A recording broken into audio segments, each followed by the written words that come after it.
Informações da Ponte Preta, informações atualizadas ao vivo. Repórter Antônio Lupi, diz aí, Lupi.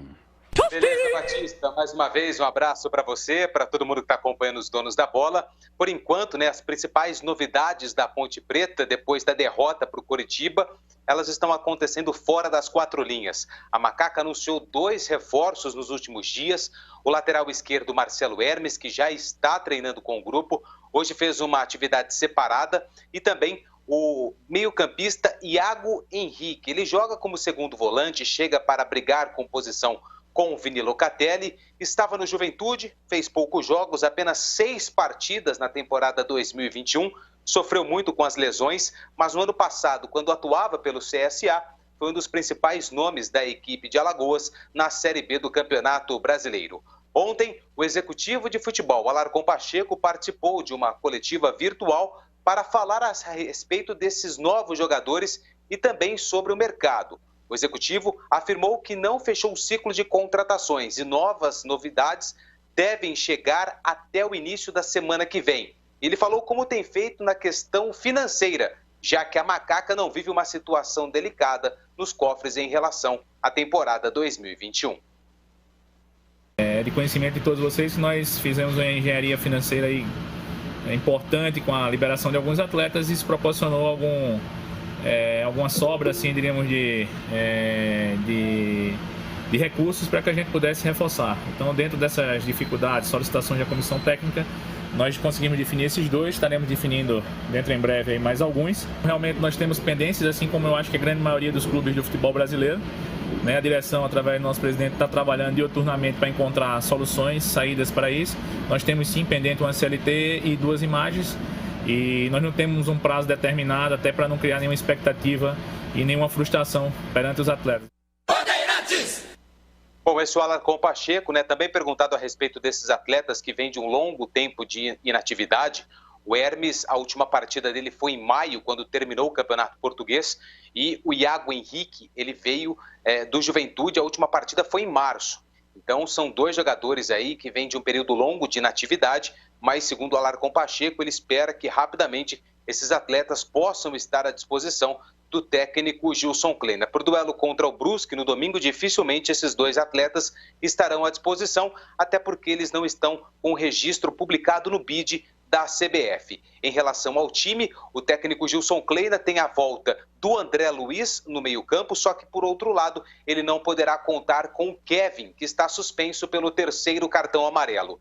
Na zaga, quem vem se destacando é o jovem Thiago Lopes, que hoje participou de uma entrevista coletiva antes do treinamento da Macaca no estádio Moisés Lucarelli. E Thiago Lopes falou justamente sobre essa questão de conquistar a confiança do treinador em um momento delicado da equipe na competição. Eu acredito que isso é frutos do meu trabalho. Cara, eu venho trabalhando muito, eu venho trabalhando bastante, independente de estar jogando ou não. Eu creio, eu acredito em Deus também, eu creio que Deus abençoa quem trabalha. E com o fruto do meu trabalho, eu estou agarrando a minha oportunidade, vou manter focado no máximo aqui para mim ficar como titular. Bom, esse então o Thiago Lopes, ainda tímido, né? 19 anos, que estava na base desde os 14 anos. Está nas categorias de base da Ponte Preta e ganhou recentemente a oportunidade de assumir a vaga titular na zaga da Ponte na equipe profissional. Domingo, 8h30 da noite, Macaca inicia o retorno da Série B contra o Brusque. Precisa de uma campanha bem melhor do que apresentou no primeiro turno para se livrar do rebaixamento. E só algumas informações do Brusque, que ontem perdeu em casa para o Goiás pelo placar de 1-0.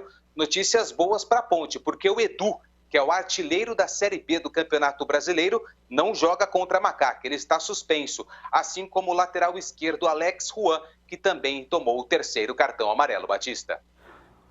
Ótima notícia! Edu é o artilheiro da competição, é um jogador que preocupa demais.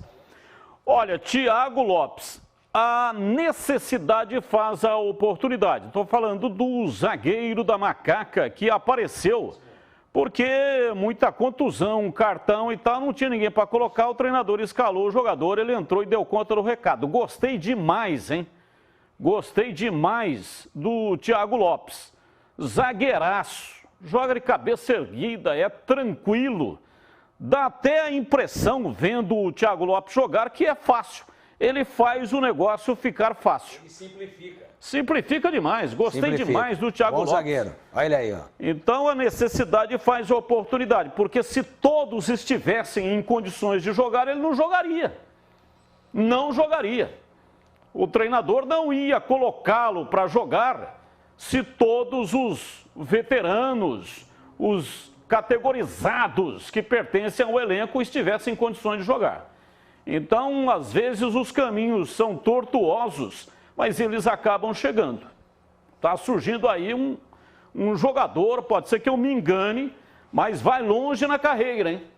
Vai jogar na Europa, é seleção brasileira, tem tudo para ser um dos grandes zagueiros da história do Brasil.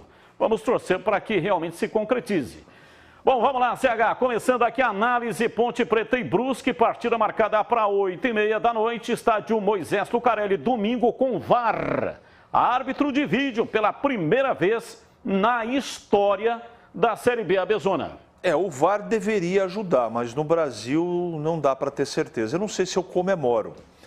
No caso da Ponte, foi muito prejudicado ao longo de todo o primeiro turno. Eu espero que, pelo menos, ninguém quer que favoreça ninguém, inclusive contra o Brusque lá, o primeiro jogo da rodada, você se lembra, né? Bem lembrado. Gol legítimo do Dauan. Bem lembrado. E um pênalti não marcado a favor da Ponte. pênalti não marcado. Então a gente foi deseja, terrivelmente prejudicada a Macaca. A gente deseja que o VAR venha para fazer o seu serviço, que seja utilizado com parcimônia, com inteligência, com precaução, com precisão. É isso que eu desejo. Sobre o jogo, o Tigrão comentava em off para mim, eu não assisti o jogo, mas eu estou aqui com ele há alguns anos e tenho certeza que ele fez a observação que já com detalhes ele vai falar.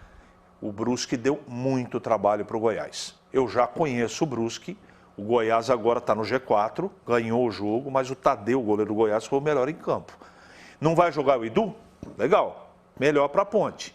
Mas isso não diminui o tamanho da dificuldade do jogo. A dificuldade é pelo Brusque e porque a Ponte não está pronta.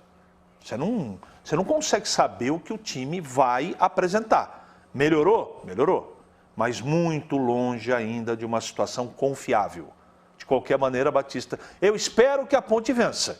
Mas eu estou achando que o jogo vai ser de muita dificuldade. Eu não gosto muito de falar de justiça ou de injustiça dentro do futebol, mas se a gente for pegar volume de jogo ontem, o jogo foi em Brusque, né? Meu Deus do céu, o Brusque deu uma massa, mas um abafa no Goiás, que se o Goiás não tivesse um goleiro do porte do Tadeu, ele teria saído de lá goleado. E esses dois jogadores aí são muito importantes, inclusive o Alex Juan, o lateral esquerdo, foi o destaque do time do Brusque no jogo de ontem. Começou muito tarde, né? 9h30 da noite. E eu fiquei vendo, porque vou trabalhar no jogo da Ponte com o Brusque, a gente já dá uma olhada no adversário, para chegar falando com um pouco mais de base. Não que eu não conheço o Brusque, mas de forma bem atualizada. Eu vi o jogo na quinta e vou ver o Brusque de novo depois de amanhã. Então, eu fiquei impressionado com a intensidade, velocidade, baita de um time agressivo, esse Brusque aí. Perdeu o jogo, mas não merecia ter perdido, não. E só falando um pouquinho, para encerrar, de números, o Brusque, ele é 13º com 25 pontos. E a Ponte é 16ª, a primeira fora da zona de rebaixamento, com 19. Olhem que jogo importante. Todos são, né? Todos são decisivos. Porque é a Série B disparadamente mais equilibrada de todas desde 2006 para cá, quando começou o ponto corrido. E aí, Batista, a Ponte com 19, se ela ganha, ela faz 22, fica a 3 do Brusque, que já é um cara de posição intermediária. E o Lupe falou que a campanha precisa ser muito melhor, isso é importante. Precisa ser muito melhor do que a do primeiro turno. A Ponte, se ganhar, é difícil ganhar o jogo, mas se ganhar, ela faz 22, que era a meta do primeiro turno. Então, ela vai ter 18 jogos para fazer o que ela fez em 20, até depois do jogo de domingo. Vamos encerrar a nossa enquete. Perguntamos aqui o resultado do jogo. Deu Ponte. Bom, hein? 64,7% Brusque 29,4 e o empate 5,9. Isso é um reflexo de que o time melhorou e melhorou o astral da torcida. É verdade. Encerrar aqui com o Antônio Lupe. Valeu, Lupe. Muito obrigado pelas informações. 5 da tarde tem mais na Rádio Bandeirantes. Tá bom, Lupe?